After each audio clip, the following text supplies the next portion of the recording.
All right. peace and blessings, brothers and sisters. My name is Steve Muhammad, and we want to thank you for tuning in to Refuge Depot, where we talk about disaster preparedness, emergency preparedness, survival techniques. And we are also going to be talking about current events. And of course, the current event that is on everyone's mind, everyone's lips, is the national election. And so, to join me to discuss this and to discuss how the government and local law enforcement agencies are preparing, we have Mr. Aaron Olinger, and I'll go ahead and bring him on. All right. Greetings, How brother. you doing there, Steve? I'm doing I'm doing as well as expected. You know, everybody's got things that they're dealing with nowadays just because of the climate and the I guess the let's just say it, the fall of America. So it's a lot that's on people's shoulders, pressure is building. And so here we are with the national election, just one more thing. And this national election is so pivotal because it's going to it's going to determine in many people's mind what direction America goes in. And so let's go ahead and get right on into it, if you will. We're going to be talking about how the government is preparing, and I know that you've done some research on that. So I'm going to really turn it on over to you, and then I'll make a few comments on anything that you might have to present. Okay.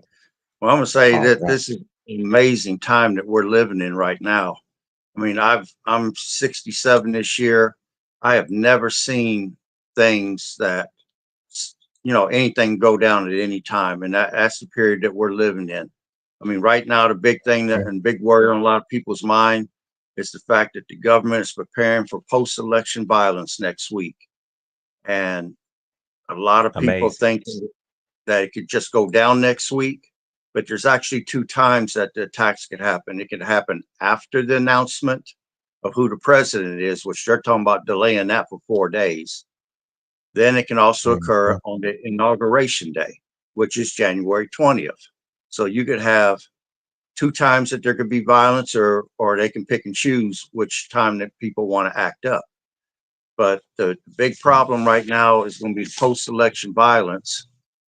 And I want to discuss today the use of force or the escalation of force that's going to be used if you live there in Washington. Because right now, uh, I think it was Sunday or Monday, they ran a drill where they had like 24 helicopters that were landing and taking off on the White House lawn, practicing how they were going to evacuate the White House.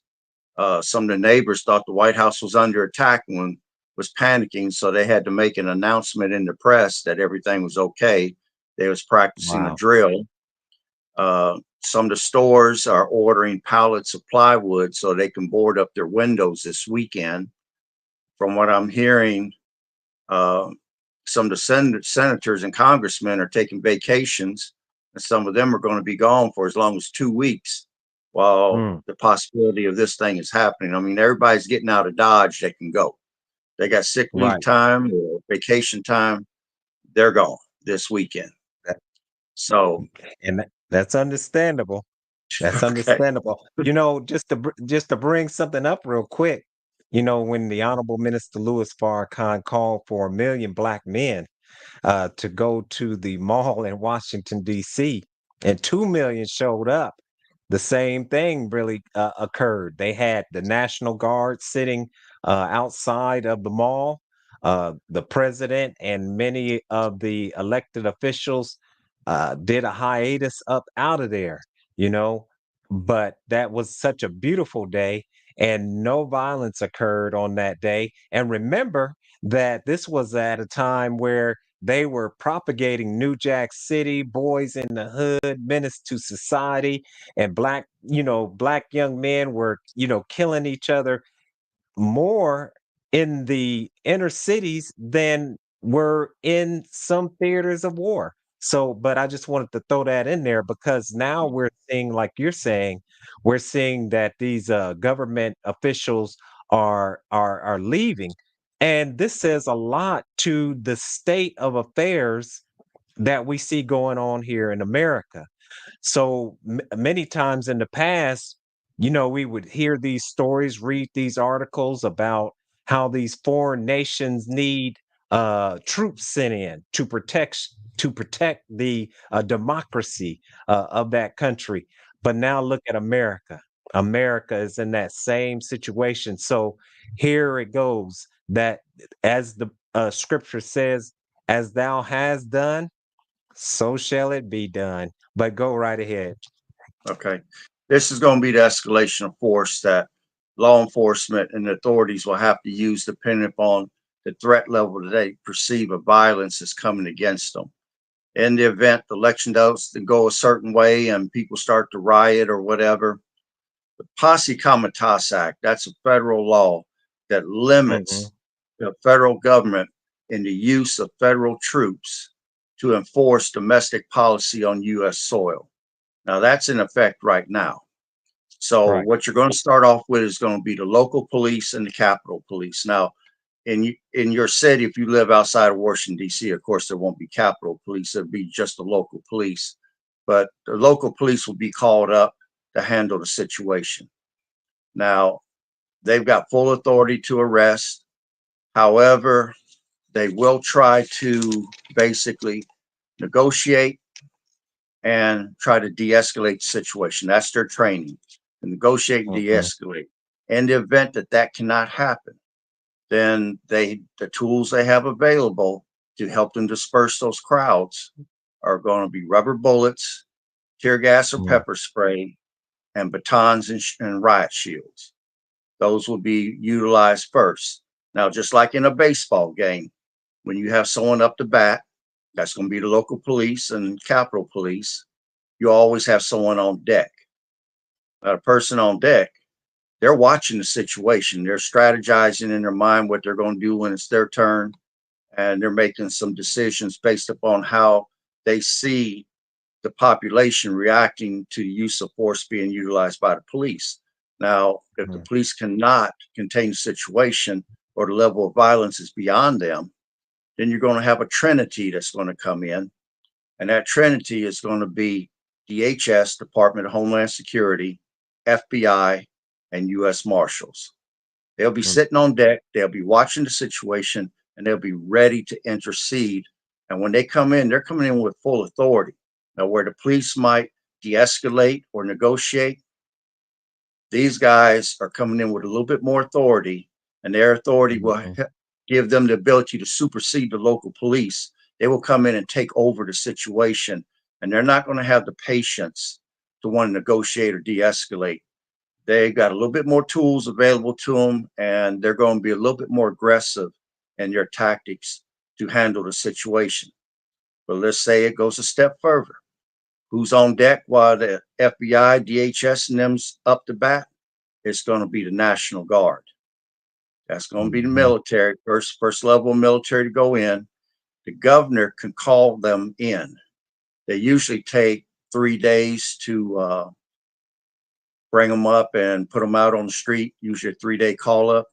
However, seeing they're not going to announce the president for 4 days, I'm sure if they think something's going to happen, the guard's going to already been called up in that first 3 days that they're waiting before they make that announcement on the fourth day. So the guard's sitting there watching the situation, studying, then they will enter the street. Now mm, they're trained to restore order.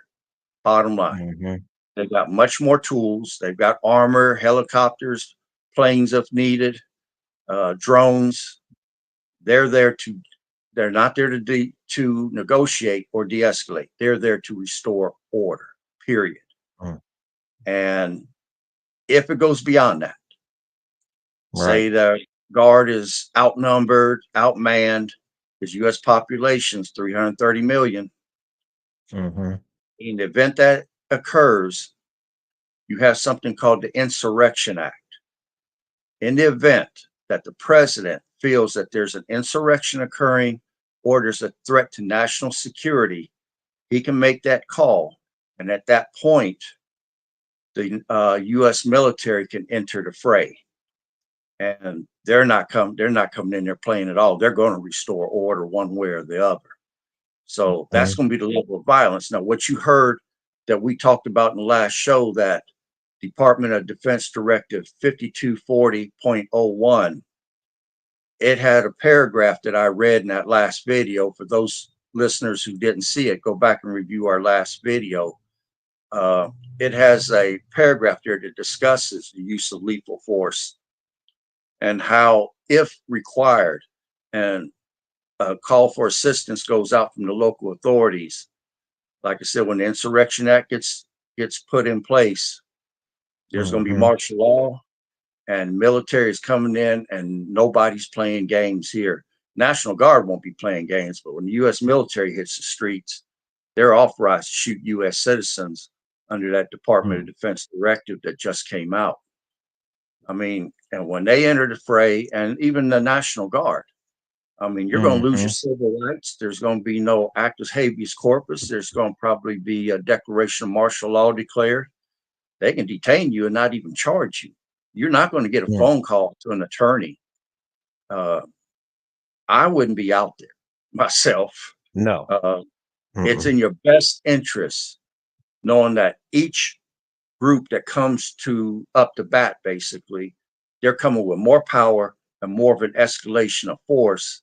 I mean, if you played around with the local authorities and made it through there, and you got past Homeland Security and the FBI and the U.S. Marshals, I'd get myself off the streets when National Guard hits the streets. And if, like I said, they can't handle a problem, Insurrection Act gets declared by the president, U.S. military is going to be on the streets, and there's going to be no playing around there. Um, Mhm. I mean, and Yeah. under 5240.01, they have the right to gather data. The intelligence communities has the right to gather data and conduct surveillance on U.S. citizens, which are considered a threat. And they're allowed to share that information with law enforcement to pick people up. They think that you're an organizer or somebody that's going to rally a group of people, or you got this charismatic personality that could get a bunch of trouble started. You're not going to be out there very long. They'll come and get you. So Mhm. I wouldn't be out there, period. I think it'd be in people's best interest to avoid the troubles, stay home. I mean, if you're a husband, get a communication thing, or if you're a father, get a communication plan with your family. Be prepared to be able to stay informed with the most current information that you can get so that you can make the best decisions possible and stay calm and just be able to evaluate and assess the situation that you're in, especially your surroundings. That way you can make the Mhm. best choices possible for you and your family to protect your family. But that's going to Absolutely. be Mhm. that's going to be the progression of force that will be used in the event there's problems next week. And it could be limited to just the major cities, but it can also be Right. across the board. You don't know. So Mhm. be aware of your Yeah. surroundings next week. That'd be the best information I can give you. But go ahead, Steve, No, if you that's have something you want to no, that interject. n yeah, that's good information right there. I just wanted to, just interject that, like you said, this election cycle is it's so filled with it's filled with so much venom, right?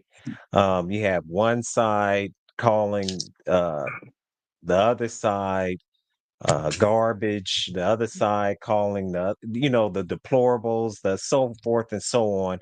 So you have all this like mudslinging, and on top of that, then you have the mainstream media, which I don't personally believe, is saying that, this whole thing is neck and neck, which makes it even worse. If it was maybe a blowout, then, it could be more of a cushion to the other side to know that they're not going to win. But here it is, it's there we're being told that it's neck and neck, which once again, out of millions of people, that just doesn't seem logical. But anyway, so now you have everyone's emotions on edge, and the fear is that, of course, that whoever gets into office is going to bring in their own policy, and many believe that, according to the individual's policy, that this will be detrimental to the course that America is going in. So this is the main one of the main reasons why we're looking at this situation right now, coming up in the elections. But you were saying that I would like to. You probably read the report where even in some, I forget where it was, where they were burning the ballots. You know, the ballot box was on fire, and I'll read this little bit. It says, to further bolster election security, training programs have been implemented for both election workers and law enforcement personnel. For instance, in Georgia, has taken a significant step by requiring by requiring all new police officers to receive training in election laws starting in 2025. This initiative aims to ensure that officers respond to incident at polling places understand the legal nuance surrounding elections, which can help prevent escalation during potential tense situations. We need that training in 2024. So this is something that is pretty amazing. But go right ahead. I know you had some other information to share on that issue. Well, again, in our last video, we talked about, for those that are last minute prepping right now, we talked about the 14 items that we felt everybody should have as a basic bread and butter situation. Mhm. Again, for the listeners out there, please review our last video. We covered it in detail at the end. And I say that would be the minimum that we would recommend that you have on hand. Of course, the list could be much more detailed, but with what could go down next week, and the best thing for you to do is to shelter in place in your home, hunker down, keep your family safe, and stay out of the troubles. Um, that list could be valuable if you just wanted to go and take a look at it and see if you can Mm. cover that list at a bare minimum. That would be handy, because right now everybody that's been prepping should have a food and water pantry established. They should have alternative electricity. They should have first aid gear. They should have many things already in place. For those that are just now getting into the prepper community, uh, like I said, that list would be great bread and butter to get you started, and then we can move from there. Mm. Right. But I'll And stop there it's for absolutely. And it's never too late to start until it's too late. So yeah, definitely, like you said, watch that last program, because we did go over a number of items. So I just wanted to just ask you a few questions about uh food and water, especially, right? Which are Mhm. very important. So how much food should a individual um store up for themselves, as far as being able to have at least a meal a day? What's the calories that an individual should intake? Okay, well, you should have at least 1,000 calories a day minimum to keep your organs and your body functioning. And in the summer, it would actually be higher. It'd probably be 12 to 1,400 calories because you're more active. But in the Mhm. winter time, I say at least 1,000. I wouldn't go below that. So the foods that you stock, you want them to be calorie dense. And I am going to cover a little bit of this. You want me to go into it now as far as what the EU's telling their citizens to Yeah, cover? Okay. that's good. That's a Okay. good opening. Yeah. Hmm. The EU, as of yesterday, told all their citizens to stockpile food and water, stockpile for 3 days in the event that we go to war with Russia, because that is definitely looming on the horizon right now with NATO and the United States. And I've got a real problem with that 3 day thing. I mean, it's crap. I mean, we've seen here in the Mhm. United States that when hurricanes or storms have happened, or the wildfires came, or droughts, 3 days of food won't. Those 3 days go by so quick, and there you are. You don't have nothing. The most poorest Right. person in this country could probably, that's living paycheck to paycheck, could probably say, "Well, I got 3 days worth of food right now. I don't need to prep. I've already got it all." And that Mhm. gives people a false sense of security because they think, well, if they got 3 days worth of food, they can make it. There's nobody coming to save you in 3 days. We've already Mm-mm. seen that. And I'm gonna say this: depending upon the size of the disaster, Mhm. that's going to determine how long it's going to take before help even gets to you. I mean, Right. you look at North Carolina, there's people there that still need help and haven't Mhm. seen. There's people down in Florida that is filling out paperwork and being told that they're declined for right now because there's no funds for them. Right. That what if the disaster was more than just one city? What if it was statewide? That means the response Mhm. is going to be slower. What if it's over a tri-state region? 3 states are affected. Now it's even going to be slower. What if it's half the nation? What if it's the whole nation down? Do you live in an area that's going to have priority? Do you live next to a military base? Do you live next to a hospital that might get priority to be able to get some sources sent to them or get the power reestablished a little bit faster?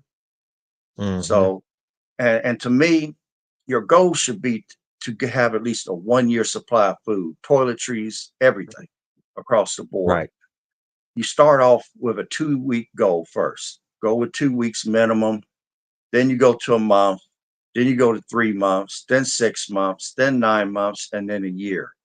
Now, you can go beyond that if your budget allows you to, but the minimum you want to have is at least 2 weeks. And even then, that doesn't guarantee that you're going to get help in 2 weeks. But at least you can Mhm. go that long and then determine if it's still safe to remain in your property or if you need to bug out to another relative's location or something that might give you an invite to come. Right. So, and If and they I'm if also they going if to their if their home isn't already being filled up because there's been a lot of evacuations because of wildfires, like you said, hurricanes. So yeah, this is a day that we all need to begin to prepare. right. Definitely begin to stock up some food. And if we get into a war with Russia and their axis of evil, which is China, Iran, and North Korea, the very first two weapons that are going to be utilized, because it also gives the ability of the person to deny it, is going to be EMP weapons and cyber attacks. Cyber attacks is Mhm. going to happen off the board. And then it's going to be EMP weapons are going to be utilized. North Korea has EMPs. Russia definitely does. Iran has them and gave some of them to Hezbollah here recently. And then China has an EMP weapon so fierce they call it the super EMP. So Mm. they have these weapons. With those weapons and the Mhm. cyber attacks get utilized, you can expect the power grid to go down.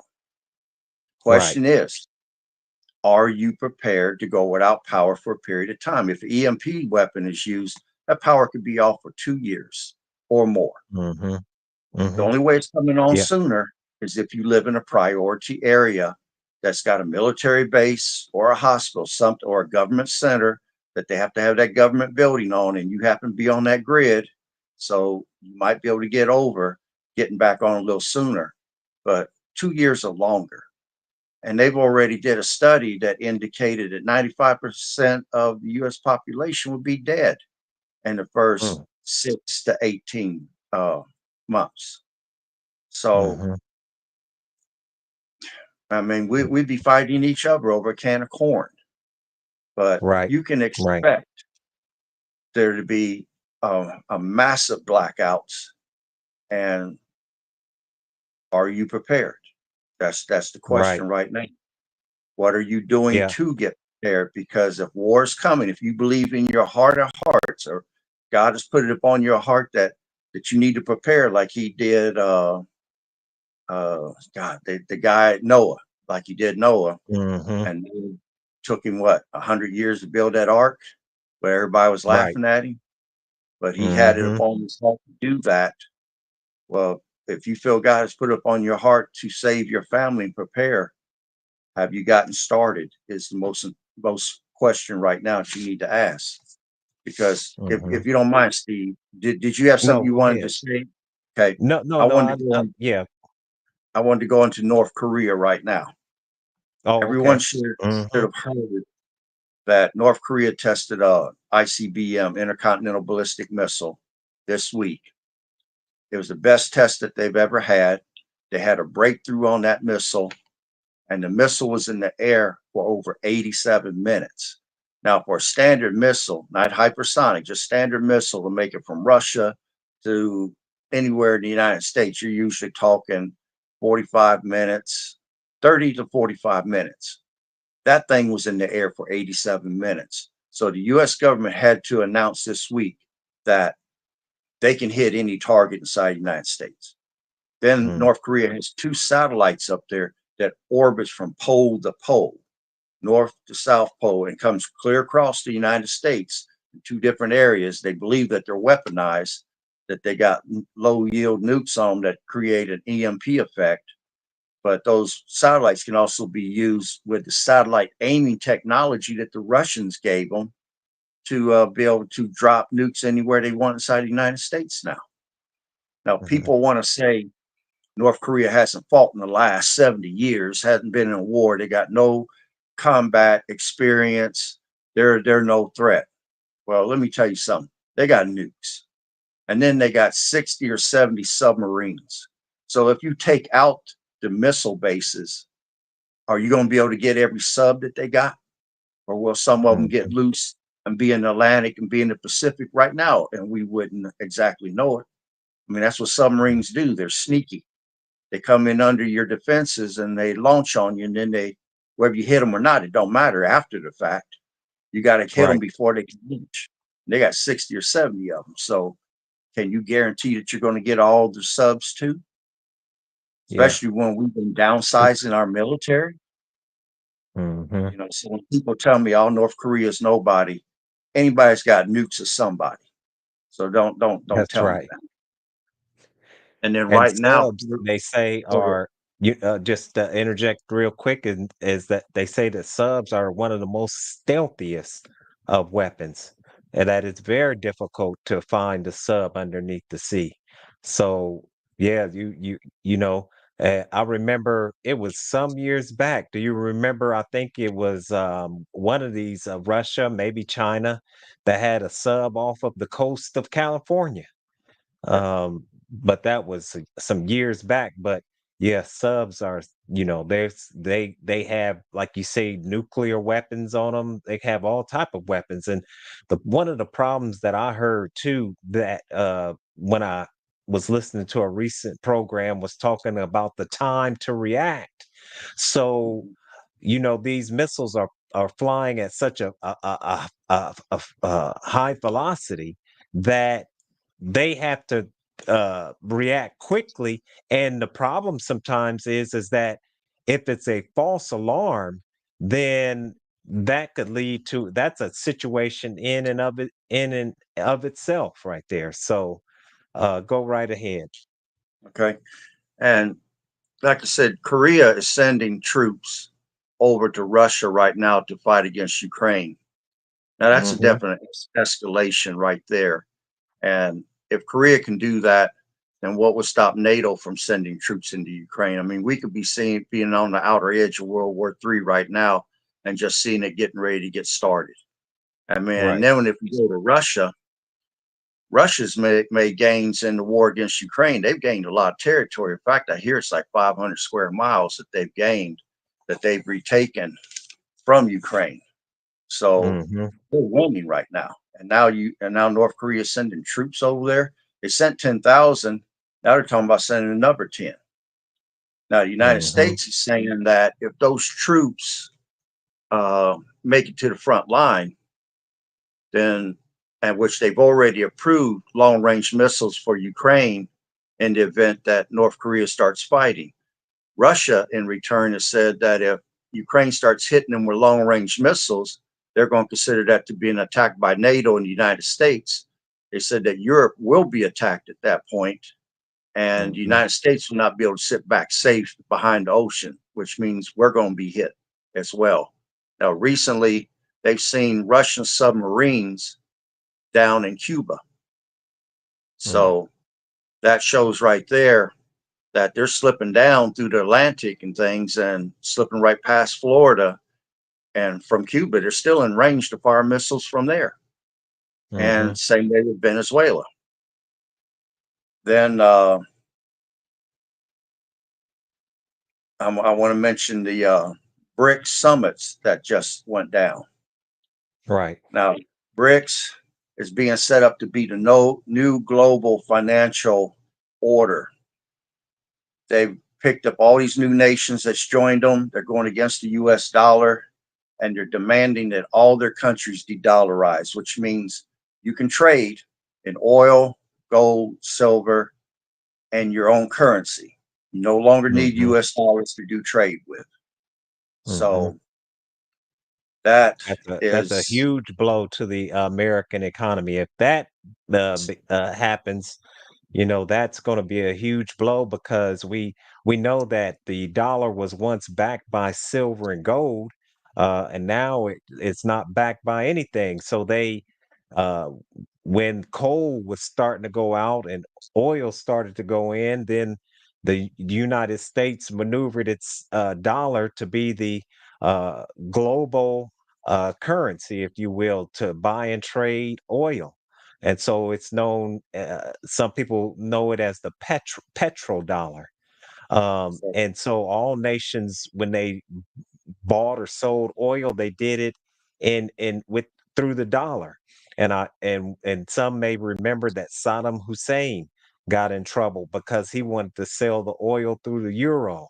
And then Libya, Muammar Gaddafi got into trouble because he wanted to nationalize his oil and sell the oil through a alternative currency.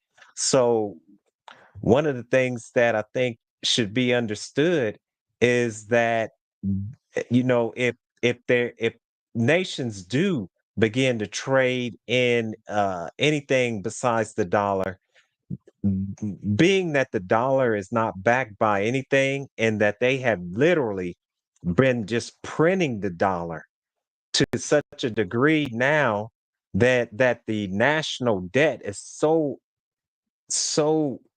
exorbitant that some say that America at this point is insolvent, that it can't even pay its debt back if even if it wanted to. So now you take all of these things and you mix them up. If you have any type of situation that affects the dollar, then you're going to have a serious inflation, possibly 100% inflation if if the dollar sinks that low. So this is a real bad situation. Um, so once again, like you're saying, uh, people should definitely begin to uh, have some type of garden into the back and in the back of their home. Neighbors should work with neighbors. I mean, this is so serious. Churches should focus on a lot of land that they have to have some type of garden and let the young people grow the food. But that's going to be one of the major currencies of the future is food. So, but go right ahead. Yeah. Go right See, ahead with what you were saying. there's new countries that was at the summit, and Russia was hosting it this year. Each year, it goes to a different country to host it. China was Hmm. last year. Um, these are the fastest growing economies. These countries used to be colonized by different European nations.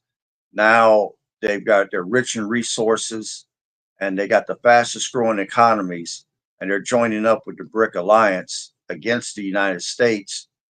They got sick of the United States putting sanctions and tariffs against them, which is economic warfare, because we had weaponized our dollar. You either did what Yep. we said or else. And they're going with this new group. and this group was Mhm. treating them well. They're treating them as equals. If you tuned in the BRICS summit, what you saw was everybody was sitting at the round table like King Arthur. I mean, there was That's nobody that right. was head of anything. Right. Everyone is treated as an equal, militarily wise, economic wise, politically. Everyone was treated as an equal.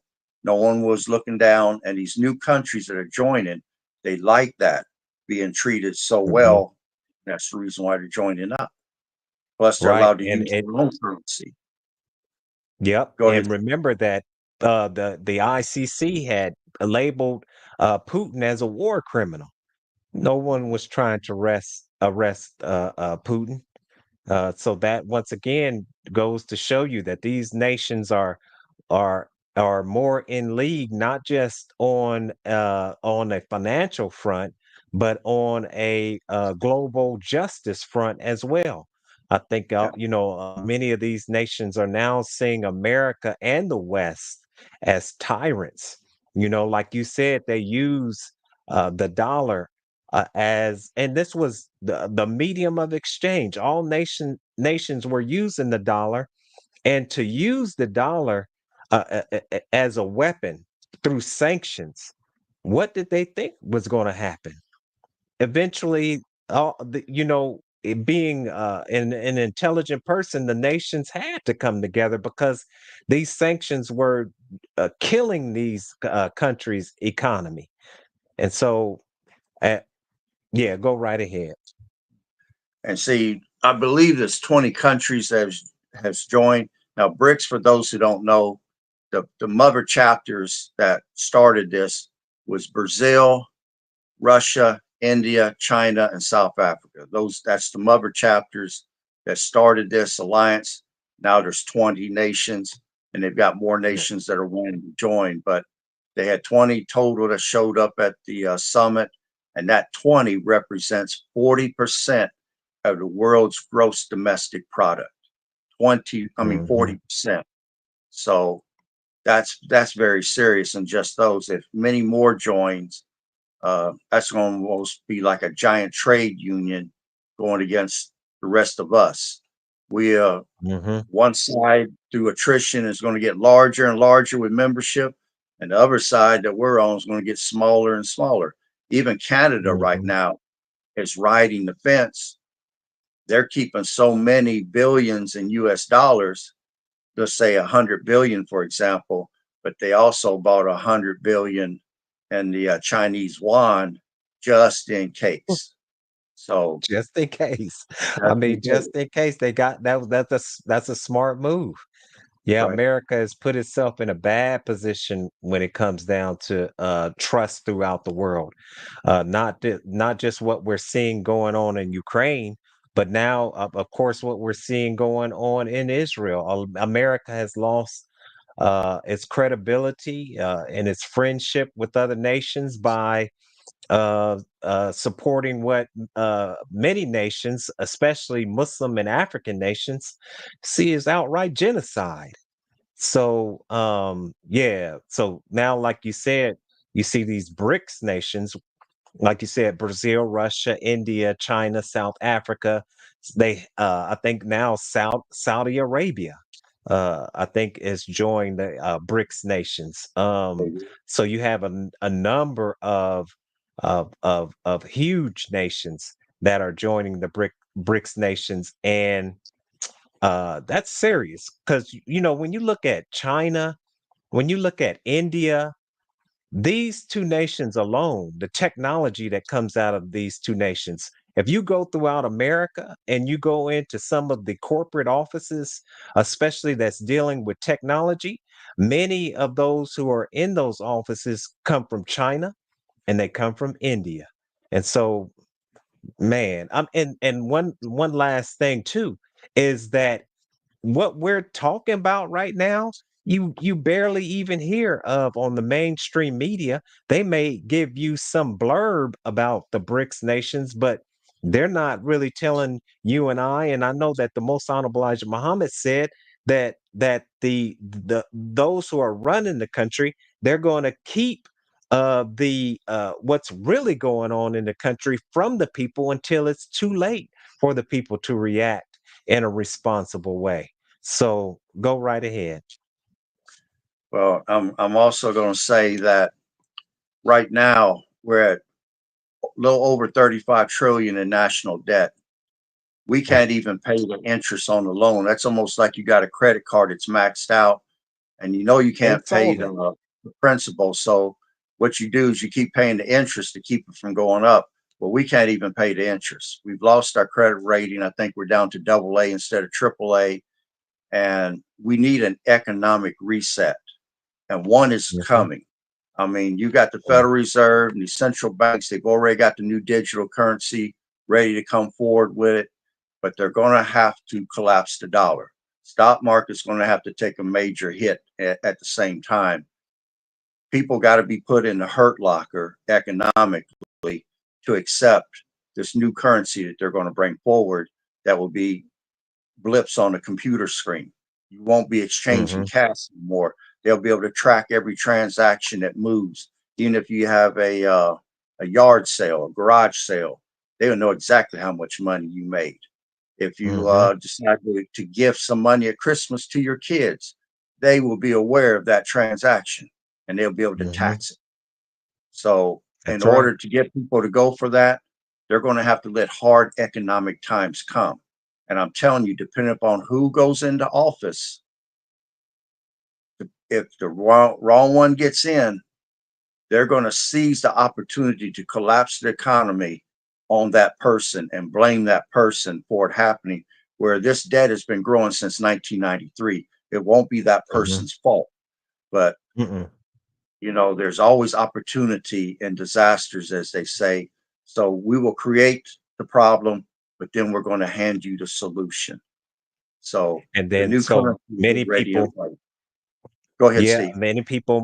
many people might think that this is that mark of the beast where you, like you're saying, you won't be able to buy or sell without that mark. Whatever you might think that mark is, you might think that mark is some type of digital implant or some type of barcode or whatever that mark may be. But in some countries, they've already implemented this digital currency, and one of the things that you should think about and consider is that, for instance, in I believe it's in China, if you jaywalk, they will automatically debit your account for that jaywalking ticket. You won't have to worry about going down to the Department of Justice and paying the ticket. It will automatically be debited out of your account. And so think about that. And yeah, and they're also trying to bring in what's called a basic income.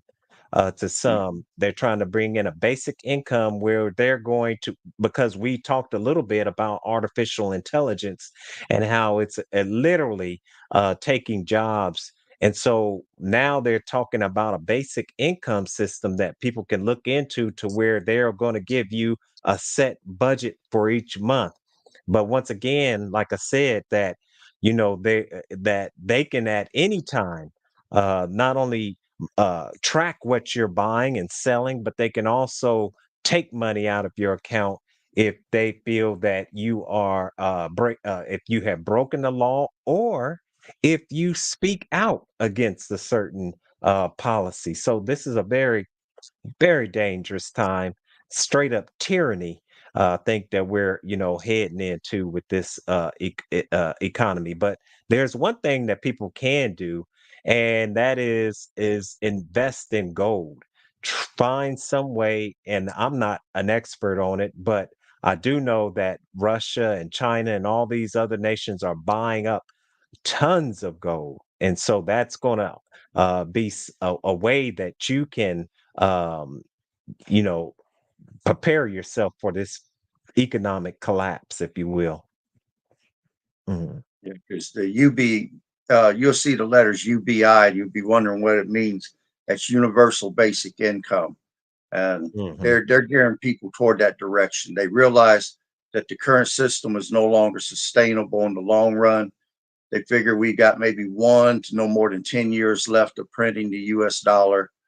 But I say, depending on who goes in office, we could see a collapse in the next 4 years. So my advice Mhm, is after this election, try to get yourself out of debt, pay off debt as much as you can, and start banking your money because the person that's got the best reserves set up stands a chance of weathering the coming storm.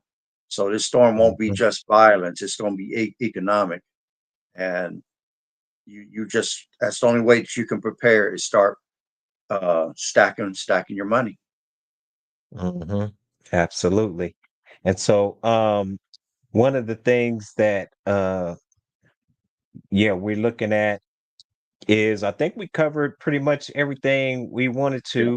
to. Um, is there anything else that you wanted to go over as far as the what's going on with North Korea and Russia and That was Ukraine and basically it. NATO Yeah, and yeah, that was just basically it. Just got a closing statement. That's it.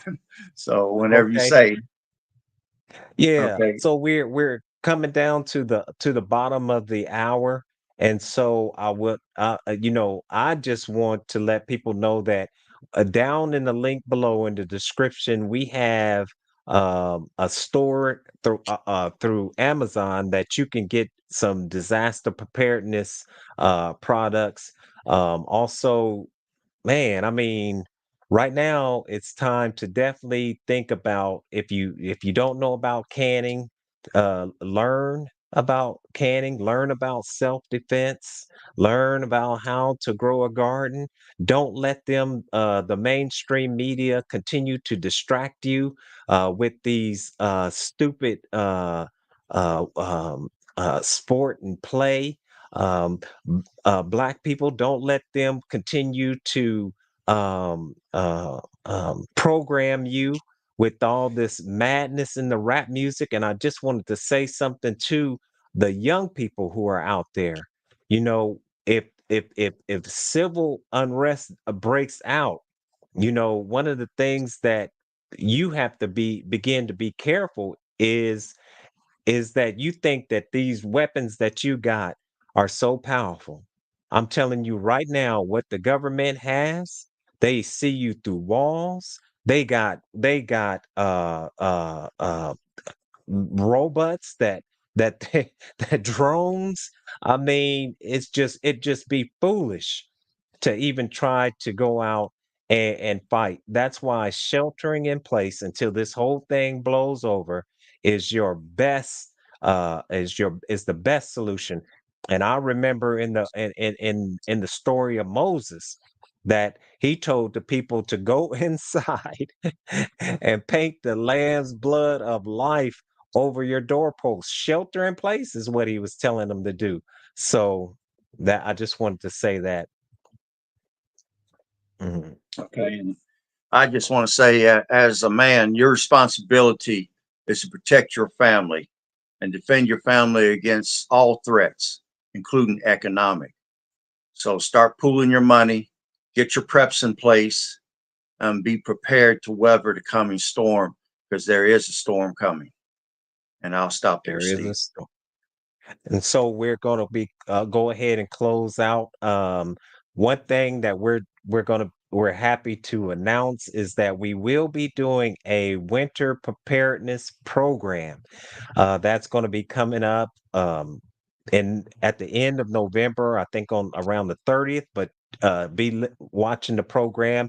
Go to our Patreon site and join our Patreon site. You can join it for free, or you can support the program by joining it for $3, $5, and so forth. Um, we're going to be talking about how to prepare yourself as far as physically, what you should wear, how to prepare your home, and how to prepare your vehicle because you don't want to be in a situation where you're stuck and you're out in the elements and you don't have anything in your vehicle that will keep you warm in case you are stuck for an extended period of time. Same thing with your home.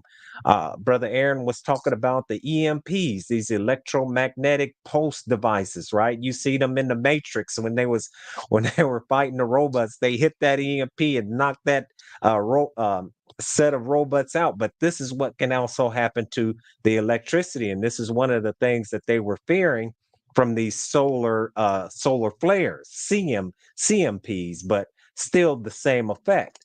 So prepare, watch the program, and with that, brother Aaron, if there's nothing else, we'll go ahead and close it on out.